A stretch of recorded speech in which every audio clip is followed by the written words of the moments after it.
aggression, in the sense of the word that Chogyam Trungpa means, is a fascinating thing. If we can understand aggression, we can understand so much about ourselves, and also so much about our difficulties, mental health-wise. It could be said that our difficulties, mental health-wise, all come down to the consequences of aggression. And the starting off point is that we don't know that we are being aggressive, and we don't have the slightest inkling that we are, and we wouldn't take it on board if someone told us. So that means the very thing that is causing our suffering is something that we can't admit to, constitutionally rather than for any other reason. Our modality of being in the world makes our aggression invisible to us. So what we can say about this aggression is that, well, firstly we can say that when we're in the unconscious mode, then our very way of being is an aggressive way, and we don't actually have any way of not being aggressive. Absolutely everything we do is aggressive. We don't have the option of being not aggressive. And even when we try not to be aggressive, we're trying not to be aggressive in an aggressive way. Which corresponds to what Krishnamurti says when he talks about our attempts to be non-violent as being an extension of our violence.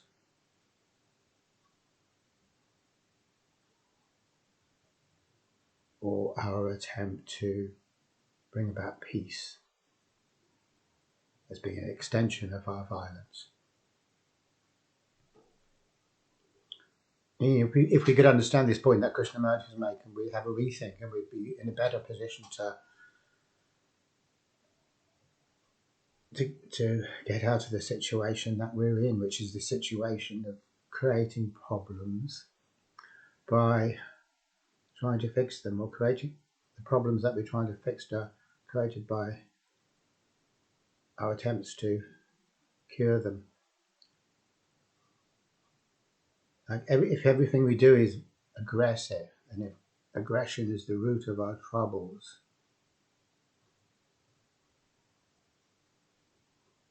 then not only is our mental suffering the result of aggression, so too is the attempts we make in order to fix the suffering in an aggressive way. So it's all the same thing. We're using the thing to fix the problem that creates the problem. And because we can't see we're doing it, we don't know to stop doing it. And it never occurs to us that there is a possibility of not doing it. So one way of talking about fundamental aggression is to say that it's where I want to get things to be the way I want them to be. And in this situation, nothing else matters. There's me and there's what I want to happen. And there's the polarity of either me succeeding or the situation of it seeming as if I'm succeeding, and the situation of me failing or seeing as if I'm failing. And that's the basic game that we're playing when we're unconscious. It's the game of aggression that doesn't acknowledge itself to be aggression. But another way of talking about it, we could say, is that aggression is when I'm trying to say what reality is, what things are. So if I'm looking at you and I'm relating to you, then my aggression means I'm telling you what you are or who you are.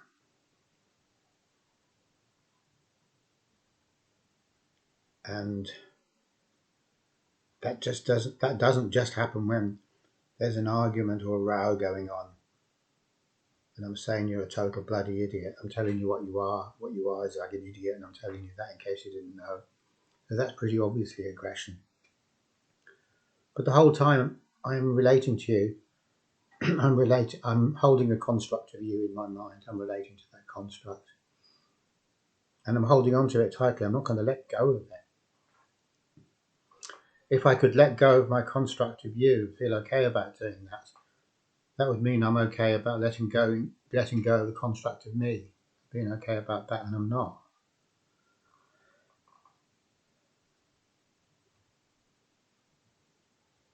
So when we look at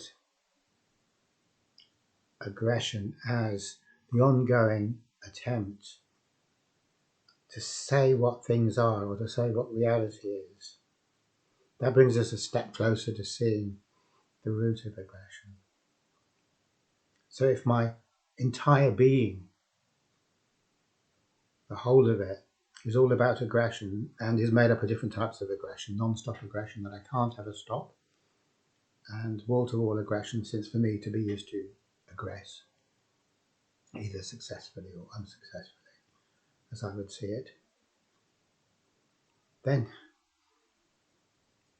it kind of makes it invisible. But what is actually going on is there's some kind of great need, obviously, and because my aggression is invisible to me, the need is invisible to me, and I just take this modality of existence as being how things necessarily are, and the only way they could be. These are the terms of my existence, and I never ever question them. So what this shows is that I'm afraid of what will be the case if I don't tell reality what it is, or if I don't describe reality to myself and say what it is. So fear is the root of aggression, and aggression is fear that is being acted upon. So clearly I'm afraid of finding out what's true if I'm not there saying what's true, which isn't true, because if I'm saying something is true, then clearly it isn't true. It's just what I'm saying. It's just what I want to believe. It's just the positive reality that I'm projecting as my kind of defense mechanism, or my self-validation mechanism. So this redefines unconscious existence as the state of being in fear, where everything we do is fighting this kind of losing battle against reality by continually saying what reality is, redefining it, reinterpreting it the whole time. And this explains why we can't ever stop. Because if I did take a break, because it's an exhausting kind of a business, so if I ever did take a break and think, oh, what the hell, I'm just going to, sit here for a while and stop defining reality, the bad thing would happen. And the bad thing is that I would get to see what actually is real. So the nature of this game is that whatever else happens, I must never see what is real, what is true. It's a very simple kind of game, really. That's all there is to it. It doesn't matter what I say is true. I can entertain any type of fantasies, no matter how bizarre or twisted or tedious they might be. And that practically goes for all of the realities that I project. They're all tedious. Some of them are very painful. But that doesn't matter, because whatever they are, by believing in them, I don't get to see reality. So that's why we like to believe in our thoughts. It's not that we actually like to believe in our thoughts, but that's why we absolutely do believe in our thoughts, even when our thoughts torment us. Because the whole thing about this game is that we're thinking, and the fact that we never see our thoughts as being mere positive projections in a negative universe is what saves us, in inverted commas, from having to perceive reality. So the most important thing to me is to not see reality, and it's by automatically, unquestioningly believing my thoughts that I accomplish this feat. Now it can happen that my thoughts will torment me. I can think about very bad things happening, or I can think that I'm a very bad person, or something like that. That causes me a lot of pain. And so what would help then would be to see my thoughts are only thoughts, they're not a final reality. I.e., they're not true, they're just descriptions of something that can never be described. And that sounds quite simple. If only I could do that, then I would be relieved of my neurotic suffering. My neurotic suffering caused by my thinking that tells me I have to do this, I have to do this, or if you can't do this, that's going to be very bad. Or basically, the thinking that drives me like a puppet over and over again to do these ludicrous things, or to see the world in this ludicrous way, or to suffer if I can't attain something that isn't really attainable at all. Or is it all of these things that thought does to us? But it's not as simple as that, as I've been saying, because deep down on a level that I have no access to, I don't want to see my thoughts as just being thoughts. Because if I do, not only do I see through my negative thoughts, or my self-persecutory, self-critical, self-denigrating thoughts, or my anxious thoughts and obsessive thoughts, I see through all of my thoughts. And then, bang, that means that I'm not playing the game. The game being that no matter what I do, I must never see reality. So we have these two possibilities here. Either I go on suffering neurotic torment, which is very tormenting indeed, as we can only appreciate that when we've actually been through it. We can't imagine it otherwise, just how tormenting neurotic torment can be. And it can be endlessly tormenting.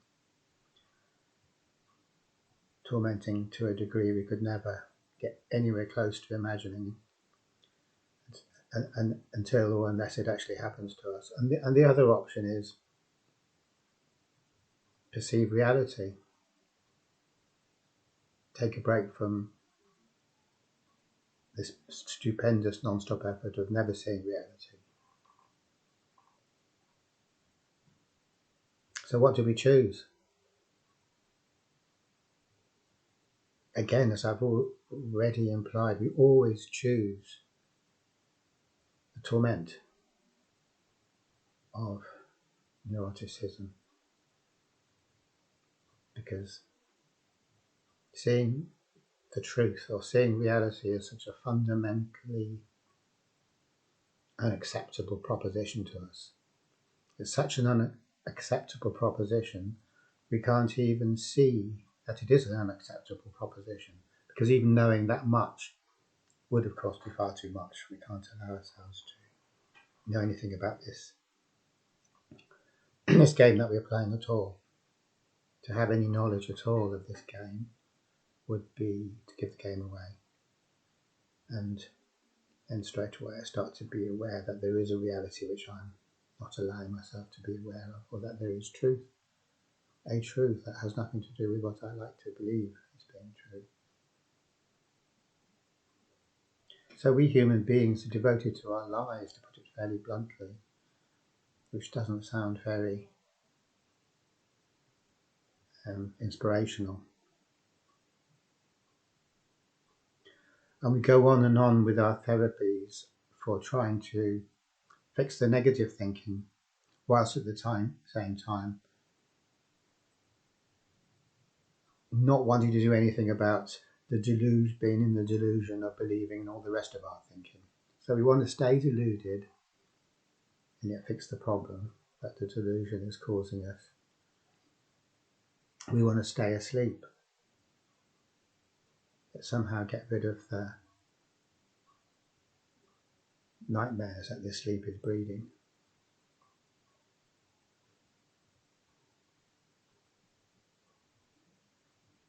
So to talk about therapy in that way, I want to stay believing in all the rest of the thoughts, but not those ones which are kind of causing me so much grief. It's clearly ridiculous, and it's clearly never going to work. But we don't want to know that either. We don't want to know that it's ridiculous, and we don't want to know that it's not going to work. So you can't really get very far trying to tell people that. Because if you do, you're going against the fundamental directive of the game. And that's a good thing to understand, is that you can't go against the fundamental directive of the game, because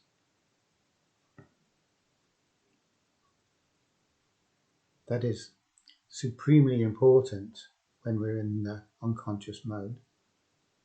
And it's also supremely important that we don't see that there is this absolute fundamental directive that we're obeying, this rule.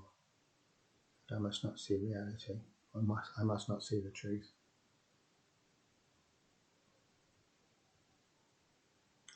So if we could see clearly the choice between pointless neurotic suffering and seeing the truth, if we could really see it like that, then of course we would think, well, how bad can the truth be? If we could consciously see what's going on there.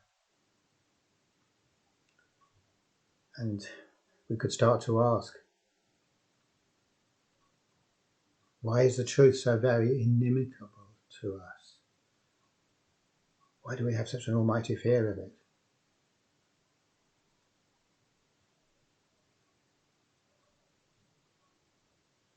And one way we can answer that by saying that when we're in the everyday mode, the unconscious mode, then our very mechanism is to resist the truth.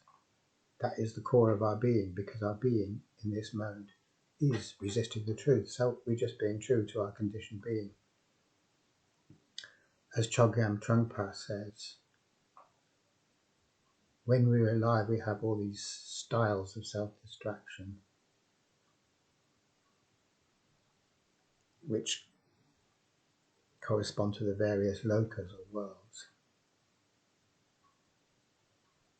They're kind of mental tricks that we use to keep ourselves distracted the whole time.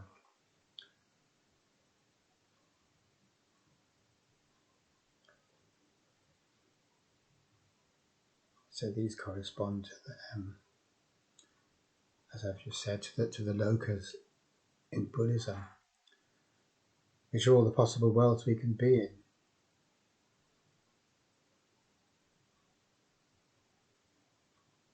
And to see reality itself is not one of these worlds, which are the worlds are created by self-distraction, as is the sense of a self that we have when we're in these worlds.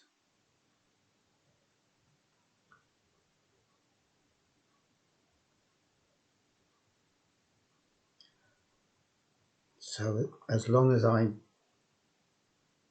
unreflectively identifying with this mechanism, which is a mechanism for resisting the truth, then of course I'm never going to be favourably disposed to seeing the truth, because the self never can see the truth. The self-construct is fundamentally incapable of seeing the truth.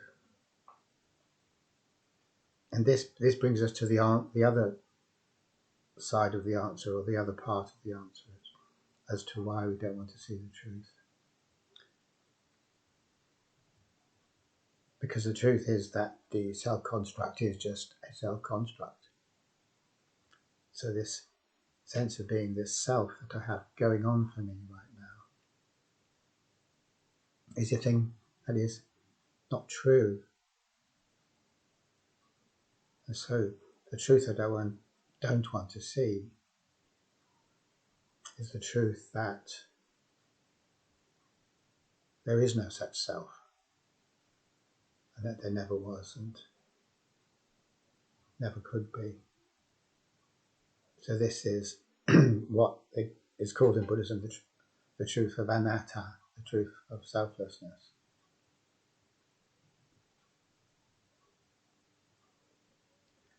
Which isn't such a terrible thing as we naturally would think, because to us it sounds like the death of the self. That's goodbye self, and because we are the self, that's goodbye everything. So it sounds nihilistic. But the self is really a profound limitation. It's the one possibility restated over and over again ad nauseam. So the truth of not self really means that we're free to look at reality in other ways other than this way, which we keep on insisting on looking at it. So it's the truth of very many possibilities. So we're open to very many possibilities. We're free not to be the self, so we're free at this stage.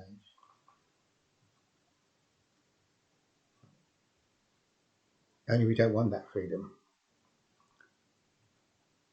And so the whole thing comes down to, as psychotherapists have often said, our fear of freedom.